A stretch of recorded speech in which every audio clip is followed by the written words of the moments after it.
Movie start होती है तो हम एक लड़की कोर्टनी और उसकी छोटी बहन को एक गाड़ी से जाता हुआ देखते हैं। तभी कोर्टनी मोबाइल यूज करने में बिजी हो जाती है, जिसकी वजह से उसकी गाड़ी एक क्रेन से टकरा जाती है और वो नीचे रिवर में गिर जाती है। अब इस एक्सीडेंट में कोर्टनी तो बच जाती है, लेकिन उसकी छोटी बहन मर जाती है, जिसकी वजह से कोर्टनी डिप्रेशन में चली जाती है और वो इस हादसे की वजह से आफ्टर लाइफ यानी इंसान की लाइफ के बाद क्या होता है उसके बारे में काफी सोचती है। असल में कोर्टनी एक मेडिकल स्टूडेंट होती है। फिर एक दिन उसके सामने एक पेशेंट को लाया जाता है जिसकी दिल की धड़कनें काफी टाइम के लिए रुक गई थी। इट्स मीन वो लेडी मर गई थी, लेकिन सीपीआर देकर उसे दोबारा जिंदा किया जाता है। तब कोर्टनी उस लेडी से पूछती है, जब आपकी हार्ट बीट बंद हो गई थी तो आपने क्या महसूस किया? क्या आपने अपने किसी खोए हुए इंसान को देखा या फिर कुछ फील किया? लेकिन वो पेशेंट उसकी बात का जवाब नहीं देती और उसे पूछती है कि क्या तुमने अपने किसी को खो दिया है? इसके बाद डॉक्टर उस पेशेंट को वहाँ से ले जाते हैं, लेकिन वो औरत मर कर दोबारा जिंदा हुई थी। तो कोर्टनी ये देख कर काफी हैरान थी। वहीं पर हम कोर्टनी की फीमेल फ्रेंड को देखते हैं जो कि लाइब्रेरी में बैठकर रो रही थी, क्योंकि मेडिकल की स्टडी उसे काफी मुश्किल लगती थी और सिर्फ उसे अपनी मदर के प्रेशर की वजह से ही मेडिकल की स्टडी करनी पड़ रही थी। तब कोर्टनी उसे कहती है कि मैं स्टडी में तुम्हारी हेल्प कर सकती हूँ, लेकिन इसके बदले में तुम्हें मेरी भी हेल्प करनी पड़ेगी मेरे एक प्रोजेक्ट में। फिर कोर्टनी उसे नेक्स्ट डे कॉलेज की बेसमेंट में बुलाती है, जहाँ पर किसी का आना भी अलाउड नहीं था। फिर कोर्टनी की फ्रेंड उसकी हेल्प करने के लिए एग्री हो जाती है। इसके बाद हमें कोर्टनी का मेल फ्रेंड दिखाया जाता है। अब कोर्टनी उससे इधर उधर की बातें कर उसे भी बेसमेंट में बुलाती है। असल में कोर्टनी को अपने एक्सपेरिमेंट के लिए 2 लोगों की हेल्प चाहिए थी, इसीलिए वो अपने दोनों फ्रेंड्स की हेल्प लेती है। फिर रात को वो दोनों भी उसी बेसमेंट में आ जाते हैं। अब यहाँ पर कोर्टनी उनके सामने सारी बात रिवील करती है कि असल में मैं एक एक्सपेरिमेंट करने जा रही हूँ जिसका नाम फ्लैट लाइनर है, जो मेडिकल साइंस में काफी बड़ी डिस्कवरी और अचीवमेंट होगी, क्योंकि मरने के बाद इंसानों को व्हाइट कलर की लाइट दिखती है और इसी दौरान थोड़े टाइम के लिए इंसान का दिमाग जिंदा भी रहता है। ये वही टाइम होता है जब इंसान लाइफ के बाद अपनी आफ्टर लाइफ में एंटर करता है। आफ्टर लाइफ में जाने के बाद इंसान के ब्रेन में क्या क्या हो रहा होता है उन्हीं एक्टिविटीज को हमें चेक करना है। यानी अभी इस एक्सपेरिमेंट में 1 मिनट के लिए कोर्टनी की दिल की धड़कनें बंद होंगी और उसकी पूरी बॉडी मरने लगेगी और इसी बीच उसके ब्रेन की सारी एक्टिविटीज को रिकॉर्ड किया जाएगा। फिर ऐसा करने के बाद उन्हें उसकी दिल की धड़कनें वापस स्टेबल करनी होंगी, यानी वापस लानी होंगी। अब ये सुनकर कोर्टनी का मेल फ्रेंड तो इस एक्सपेरिमेंट के लिए एग्री हो जाता है, लेकिन कोर्टनी की फीमेल फ्रेंड काफी घबराने लगती है, क्योंकि किसी मरे हुए इंसान को दोबारा से जिंदा करना कोई आसान बात थोड़ी होती है। इसके बाद वो लोग अपना प्रोसीजर स्टार्ट कर देते हैं। कोर्टनी का मेल फ्रेंड उसे इंजेक्शन लगा देता है और अब आहिस्ता आहिस्ता कोर्टनी के दिल की धड़कनें बंद होने लगती है, उसकी पूरी बॉडी वाइब्रेट करने लगती है और यहाँ पर कोर्टनी मर जाती है। और फिर ये लोग कोर्टनी की ब्रेन एक्टिविटीज रिकॉर्ड करने लगते हैं और दूसरी तरफ हम कोर्टनी को देखते हैं, जहाँ उसकी नई पुरानी सारी मेमोरीज रिफ्रेश होने लगती है। उसने बचपन में क्या किया, क्या पढ़ा लिखा, उसे अचानक से सब कुछ याद आने लगता है। उधर देखते ही देखते 1 मिनट पूरा हो जाता है और कोर्टनी को इंजेक्शन देकर दोबारा से जिंदा करने की कोशिश की जाती है, लेकिन वो जिंदा हो ही नहीं रही थी। फिर वो लोग उसे सीपीआर देते हैं। वो लोग सब कुछ कर रहे थे उसे जिंदा करने के लिए, लेकिन वो फिर भी जिंदा नहीं हो रही थी। तब ये देखकर कोर्टनी की फ्रेंड बहुत ज्यादा डर जाती है और वो उस डॉक्टर को इमरजेंसी की सूरत में बेसमेंट में बुलाती है। तब यहाँ पर वो डॉक्टर इमरजेंसी मैसेज देखकर नीचे जाने लगता है। तब उसे देखकर मार्लो भी उसके पीछे पीछे आने लगती है। जब वो नीचे आता है तो कोर्टनी की फ्रेंड उसे सारी बात बता देती है कि ये एक्सपेरिमेंट कोर्टनी का ही था और 2 मिनट हो गए हैं अभी तक वो दोबारा जिंदा नहीं हो रही। तब ये देखकर वो डॉक्टर कहता है कि सिर्फ सीपीआर से काम नहीं चलेगा, पहले उसकी हार्ट बीट को हमने स्टेबल करना है। इसके बाद वो उसके मुंह में एक वायर डालता है जो कि उसके हार्ट तक पहुंच जाती है। ऐसा करने के बाद वो उसे दोबारा से सीपीआर देने लगते हैं। उधर हम कोर्टनी को देखते हैं जो कि अलग ही दुनिया में आ गई थी। असल में कोर्टनी आफ्टर लाइफ को एक्सपीरियंस कर रही थी, जहाँ पर उसकी बॉडी तो उस हॉस्पिटल के रूम में थी और उसका ब्रेन आफ्टर लाइफ की दुनिया में था।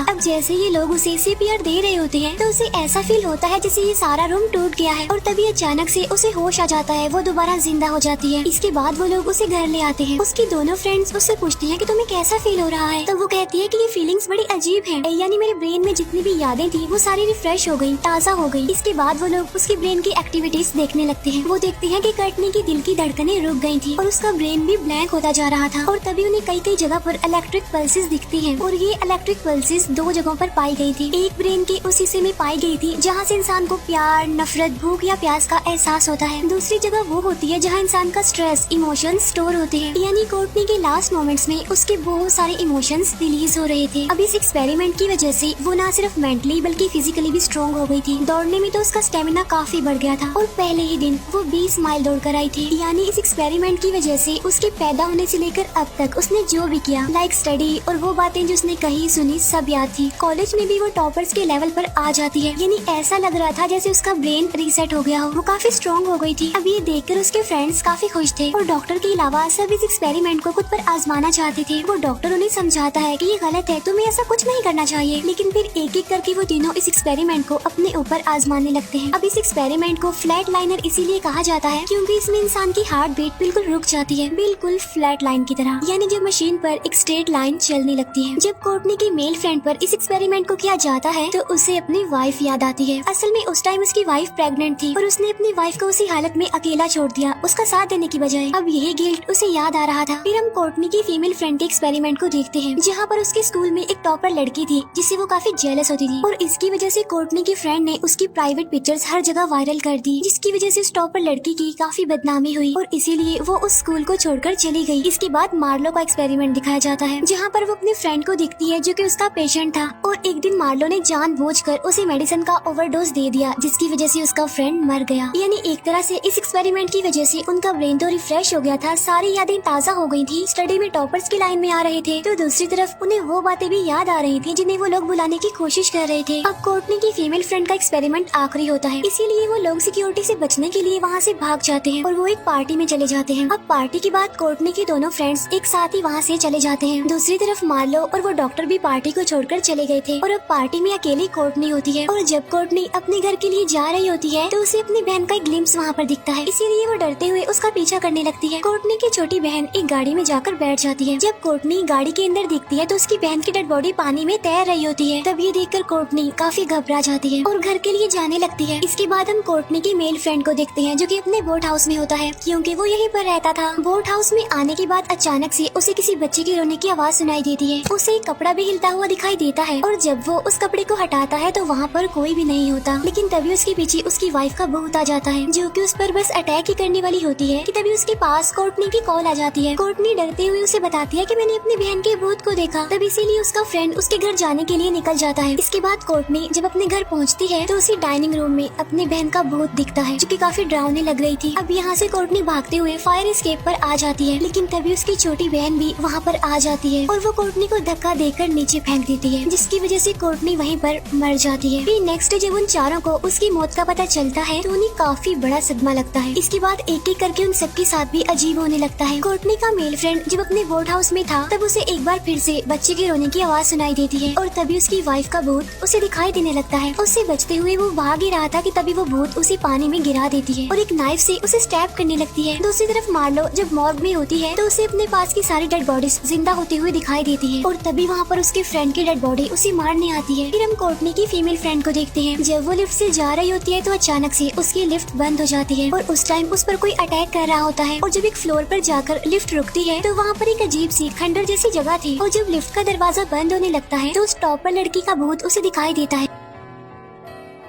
इसके बाद शाम को वो चारों मिलते हैं और इस बारे में डिस्कस करते हैं जो उनके साथ हुआ। तब उन्हें लग रहा था कि इस एक्सपेरिमेंट की वजह से उन्होंने आफ्टर लाइफ का डोर खोल दिया है, जिसकी वजह से कोई एक डिमोनिक पावर है जो उनके पीछे पड़ गई है। तभी कोर्टनी का फ्रेंड कहता है कि मेरी वाइफ तो अभी जिंदा है, लेकिन उस डॉक्टर को ये सारी बातें अजीब लग रही थी। वो उन्हें समझाने की कोशिश करता है कि ये सब कुछ तुम्हारे दिमाग की गेम है और तुम्हारे साथ रियल में ऐसा नहीं हो रहा और तुम्हें अपने अपने गिल्ट का सामना करना चाहिए बहादुरी से, ताकि ये जो तुम्हारे दिमाग का डर है वो खत्म हो जाए। तभी बात उन लोगों को ठीक लगती है, तो इसीलिए कोर्टनी की फीमेल फ्रेंड उस टॉपर लड़की का एड्रेस ढूंढती है और वो उस लड़की के पास जाकर उसे सारी बात बता देती है कि मैंने ही तुम्हारी सारी पिक्चर्स वायरल की थी। तब यहाँ पर उन दोनों के बीच कुछ बहस होने लगती है, लेकिन बाद में वो टॉपर लड़की उसे माफ कर देती है। इसके बाद कोर्टनी का मेल फ्रेंड भी अपनी वाइफ को ढूंढता है। वो अपनी वाइफ को ढूंढ भी लेता है जिसकी कंडीशन काफी खराब थी और उसके साथ उसका बेटा भी था। अब यहाँ पर उसकी वाइफ उसे माफ नहीं करती, तो इसीलिए कोर्टनी का फ्रेंड उसे काफी इंसिस्ट करता है कि प्लीज मुझे गलती सुधारने का एक मौका तो दो और मैं प्रॉमिस करता हूँ कि मैं हमेशा तुम्हारा और अपने बेटे का ख्याल रखूंगा। तो इसीलिए उसकी वाइफ भी उसे माफ कर देती है। अब इस माफी की वजह से कोर्टनी के दोनों फ्रेंड्स खुश हो गए थे, उन्हें सुकून मिल गया था जैसे। इसके बाद उन्हें फिर कोई भी भूत नजर नहीं आता। अब यहाँ पर मार्लो को ये बात समझ नहीं आती कि मैं उस आदमी से माफी कैसे मांगू जो ऑलरेडी मर चुका है। और जब वो गाड़ी में होती है तो कोई अचानक से एक प्लास्टिक शीट से उसका चेहरा कवर करके उसे मारने की कोशिश करता है, जिसकी वजह से उसकी गाड़ी एक जगह पर टकरा जाती है। अब उसकी सारी सिचुएशन काफी खराब हो गई थी। वो सोचती है कि वो दोबारा से आफ्टर लाइफ में जाएगी और वहीं पर जाकर वो अपने फ्रेंड से माफी मांगेगी। इसीलिए वो हॉस्पिटल में पहुंचकर बेसमेंट में चली जाती है और अपने तीनों फ्रेंड्स को वहां आने का मैसेज करती है। बाद में वो खुद को इंजेक्शन लगाकर आफ्टर लाइफ में भेज देती है और इस बार तो आफ्टर लाइफ की दुनिया और ज्यादा डरावनी थी और वहाँ पर उसे कुछ अजीब चीजों का भी सामना करना पड़ता है। यानी कोई इनविजिबल पावर उसे अंदर की तरफ खींचने की कोशिश कर रही है और तभी उसे अपना फ्रेंड दिखाई देता है और वो उससे माफी मांगती है, लेकिन तभी अचानक से उसका फ्रेंड उस पर अटैक कर देता है। बाद में वो उसे हॉस्पिटल के एक बेड पर लिटा देता है जहाँ पर मार्लो एक तूफान में खींची चली जाती है। फिर उसके तीनों फ्रेंड्स भी वहाँ पर पहुँच जाते हैं। 5 मिनट हो गए थे उसे आफ्टर लाइफ में जाकर। ये लोग उसे वापस लाने की काफी कोशिश करते हैं, लेकिन किसी भी तरह करके वो जिंदा नहीं हो रही थी दोबारा। तभी आफ्टर लाइफ में उसे कोर्टनी दिखाई देती है जो उसे कहती है कि तुम्हें खुद को माफ करना होगा वरना तुम हमेशा के लिए इसी जाल में फंस जाओगे। तब उसे जिंदा करने के लिए वो डॉक्टर उसकी हार्ट में एक इंजेक्शन को इंजेक्ट करता है और फाइनली उसकी हार्ट बीट चलने लगती है और वो दोबारा जिंदा हो जाती है। इसके बाद मार्लो अपनी टीम को सारी बात बताती है कि मैंने ही अपने फ्रेंड को ओवरडोज देकर मारा था, तब इसीलिए उसे थोड़े दिनों के लिए प्रोबेशन पर रखा जाता है। इसके बाद वो लोग कोर्टनी का लैपटॉप फेंक देते हैं जिसमें उस एक्सपेरिमेंट की सारी डिटेल्स थी। अब इनके साथ जो अजीब हो रहा था यानी इन्हें भूत दिखाई दे रही थी वो सब कुछ ठीक हो जाता है और सब कुछ नॉर्मल हो जाता है। वैसे उनके साथ हुआ क्या था अब मैं यहाँ पर आपको बताती हूँ। असल में उस एक्सपेरिमेंट की वजह से उनका ब्रेन एक एक्सट्रीम लेवल पर काम कर रहा था और जब उनकी हार्ट बीट रुक गई थी तो उनकी ब्रेन एक्टिविटी सबसे लास्ट एरिया में थी और ये ब्रेन की वो जगह थी जहाँ इंसान की स्ट्रेस और टेंशन होती है, तो इसीलिए उनकी लाइफ की सारी गिल्ट्स उन पर हैवी होने लगती हैं और यही वजह थी कि वो हेलुसिनेट भी कर रहे थे और जो भूत उन्हें नजर आ रहे थे वो असल में एग्जिस्ट नहीं करते बल्कि वो तो उनके दिमाग का एक वहम था। लाइक कोर्टनी को हमेशा से अपनी बहन की मौत का गिल्ट था, तो इसीलिए उसे अपनी बहन के बारे में हेलुसिनेशंस होने लगती थी और इस तरह कोर्टनी के फ्रेंड को भी गिल्ट था अपनी वाइफ का और अपने उस बच्चे का। तभी तो उसे बच्चे की रोने की आवाजें सुनाई देती थी जबकि उसकी वाइफ तो जिंदा थी और वो चोट जो उसके हाथ में थी वो किसी ने नहीं, उसने खुद ने लगाई थी, किसी भूत ने नहीं लगाई थी। इसी तरह मार्लो भी अपने उस फ्रेंड को हेलुसिनेट कर रही थी और कोर्टनी की फीमेल फ्रेंड उस टॉपर लड़की को। तो इसी के साथ ही मूवी यहीं पर एंड हो जाती है।